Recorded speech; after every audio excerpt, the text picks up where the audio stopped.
సమాధానం ఒక రకంగా చెప్పాలంటే బాధ్యతారహిత్యంగా ఉంది, తప్పుదో పట్టించే విధంగా ఉంది. ఈ విషయంలో జాప్యం జరగడానికి గల కారణాలు ఏమిటి అన్నప్పుడు లేదండి అన్నారు. ప్రభుత్వం వచ్చి ఇప్పుడు దాదాపు 8వ నెల జరుగుతూ ఉంది. 8 నెలలు జరుగుతున్నా ఇంకా జాప్యం జరుగుతలేదు అని ఒక సమాధానం చెప్పారు. ఎప్పట్లోగా ఈ ప్రతిపాదనలు అమలు చేసి నియమిత రోజును ప్రకటించమవుతుందంటే ఇది పరిశీలనలో ఉంది అని గౌరవ మంత్రి గారు చెప్పారు. ఇది కాంగ్రెస్ పార్టీ మేనిఫెస్టో అధ్యక్ష.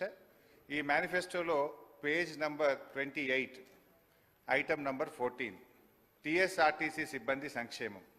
ఆర్టీసీ కార్మికులను ప్రభుత్వ విలీన ప్రక్రియ పూర్తి చేసి 2 పీఆర్సీల బకాయిలను వెంటనే చెల్లిస్తాం. వెంటనే అంటే 8 నెలలు సమయం సరిపోదా అధ్యక్ష? నంబర్ 1. నంబర్ 2, వచ్చే పీఆర్సీ పరిధిలోకి టీఎస్ఆర్టీసీ కార్మికులను చేరుస్తాం. నంబర్ 3, రాష్ట్ర ప్రభుత్వ ఉద్యోగులతో సమానంగా అన్ని వసతులు సదుపాయాలు కల్పిస్తాం. నంబర్ 4, ఆర్టీసీ బస్సులను ఆధునీకరించి విస్తరిస్తాం. అధునాతనమైన సౌకర్యాలతో కొత్త సర్వీసులను ప్రారంభిస్తాం. Number 6 and the last, RTC union పునరుద్ధరణకు అనుమతి ఇస్తాం. అయితే వారితో నా సూటి ప్రశ్నలు, నేను మంత్రి గారిని విషయాల్లోకి పోకుండా సూటిగా ప్రశ్నించదలుచుకున్నాను. మొదటి ప్రశ్న, గౌరవ మంత్రి గారు ఎప్పట్లోగా ఈ అపాయింటెడ్ డేట్ను ప్రకటిస్తారు? ఏ రోజు నుంచి ఆర్టీసీ ఉద్యోగులను ప్రభుత్వ ఉద్యోగులుగా గుర్తిస్తారు? పరిశీలనలో ఉంది, చూస్తాం చేస్తామని కాలయాపన చేయడం కాదు.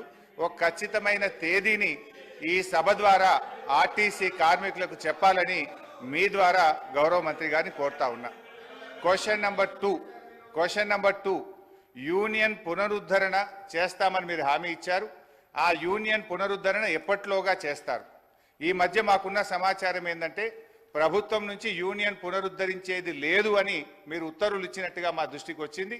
మీరు ఉత్తర్వులు ఇచ్చారా లేదా? ఇవ్వకపోతే ఎప్పట్లోగా యూనియన్ పునరుద్ధరిస్తారు? క్వశ్చన్ నంబర్ 3, ఆర్టీసీలో చనిపోయిన కార్మికులకు గతంలో మా బీఆర్ఎస్ ప్రభుత్వం ఉన్నప్పుడు చనిపోయిన పిల్లలకు వెంటనే పర్మనెంట్ ఉద్యోగం మేము ఇచ్చేవాళ్ళం.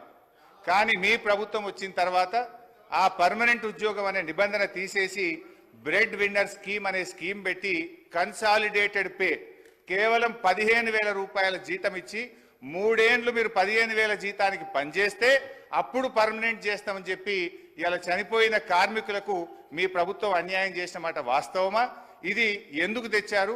గత ప్రభుత్వం లాగా చనిపోయిన కార్మికుల పిల్లలకు వెంటనే రెగ్యులర్ ఉద్యోగం ఇవ్వాలని అడుగుతా ఉన్నాను. నంబర్ 3. క్వశ్చన్ నంబర్ 4, గౌరవ ముఖ్యమంత్రి గారు మంత్రి గారు నెక్లెస్ రోడ్లో ఆర్టీసీ కొత్త బస్సులు, మా ప్రభుత్వం ఆర్డర్ ఇచ్చిన బస్సులు వస్తే జెండా ఊపిండ్రు, చాలా సంతోషం. Government is a continuous process.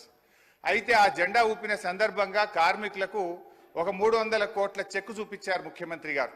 ఇగో మీ కార్మికులకు పీఆర్సీ బకాయిల 300 కోట్ల చెక్కు విడుదల చేస్తున్నా అని ముఖ్యమంత్రి గారు బకాయిలు ఇస్తున్నామని చెక్కు చూపించారు.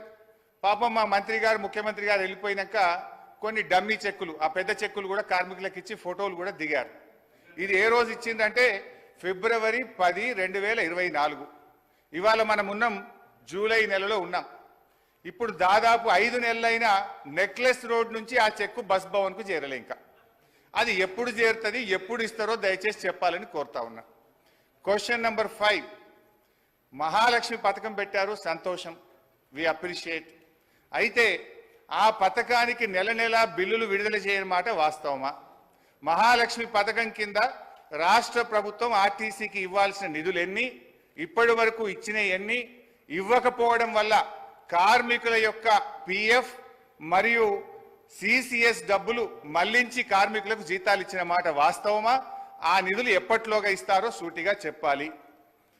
అదేవిధంగా అధ్యక్ష, ఎందుకంటే ఇవన్నీ అధ్యక్ష గతంలో, ఇవాళ మేము మా ప్రభుత్వం ఉన్నప్పుడు ఆర్టీసీ కార్మికులకు, ప్రభుత్వ ఉద్యోగులకు 43% ఫిట్మెంట్ ఇస్తే ఆర్టీసీ కార్మికులకు 44% ఫిట్మెంట్ ఇచ్చాం.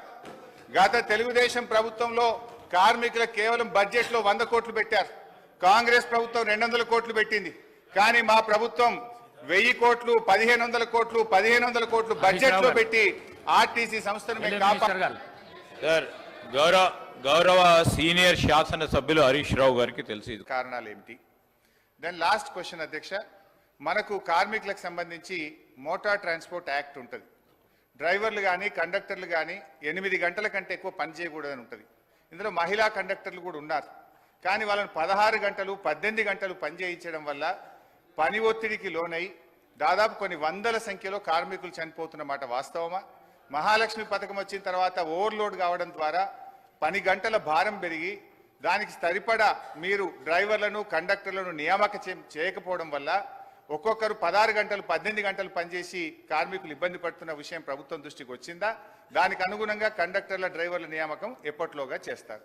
సో మళ్ళీ ఒకసారి ఫైనల్గా దయచేసి మేము ప్రభుత్వాన్ని రాజకీయాలకు పోకుండా వెంటనే ఆర్టీసీ ఉద్యోగులను ప్రభుత్వ ఉద్యోగులుగా గుర్తించే ప్రక్రియ ఏర్పాటు చేయాలని, దాని స్పెసిఫిక్ డేట్ ఇచ్చి ఈ రాష్ట్రంలో ఎంతో ఆశలతో ఎదురు చూస్తున్న ఆర్టీసీ ఉద్యోగులకు ఈ సభ ద్వారా తీపి కబురు అందించాలని మీ ద్వారా ముఖ్యమంత్రి గారిని మంత్రి గారిని కోరుతున్నాను. శ్రీ వేముల ప్రశాంత్ రెడ్డి గారు.